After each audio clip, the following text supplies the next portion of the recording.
Shalom, shalom, mtu wa Mungu, mahali popote ulipo. Nimechukua nafasi na wasaa huu kukutengenezea hii clip ndogo ya kukuonyesha jinsi gani watu wanavyofungwa vifungo vya giza, watu wanavyokuwa wamefungiwa kwenye uchawi, wamefungiwa kwenye ulevi na matatizo mbalimbali. Lakini jioni ya leo nachukua nafasi hii kukuonyesha jinsi gani watu wanakuwa wamefungwa katika ufahamu wao, wamefungwa vifungo.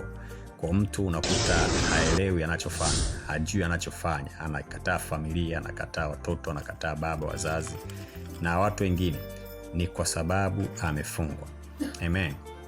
Tunaona katika Biblia kitabu cha Matendo ya Mitume 5, Matendo ya Mitume 12 mstari wa kuanzia wa 5 ukisoma mpaka ule wa 9 nafikiri utaona. Na kusalimu kwa jina la Yesu. Nataka tupate wasaa mdogo leo kujikumbusha na tujifunze kupitia hii movie kidogo ambao nitakuwekea mahali hapa. Nataka nikufundishe kitu kimoja ambacho ni kizuri sana.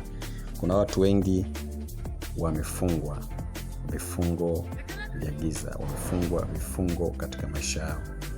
Lakini leo nataka nikukumbushe na nikuonyeshe kitu kidogo hapa kupitia hii kipande kidogo cha movie ambacho tutakuwekea mahali hapa, uweze kuelewa kwamba kuna namna shetani anavyowashikilia watu mateka na kuwafunga magerezani pasipo wao kujua. Kwa nini na kufundisha kwa habari ya vifungo? Shetani yupo kazini na anajitahidi sana kuhakikisha anawafunga watu katika vifungo na katika magereza mbalimbali. Amen. Na magereza yapo ya kila aina, magereza yapo tofauti tofauti. Lakini kutoka kuna mwingine amefungwa mwili wake wote, amefungwa uchumi, amefungwa amani, amefungwa ndoa, amefungwa biashara, amefungwa chochote na hawezi ikafanikiwa kwa sababu amefungwa.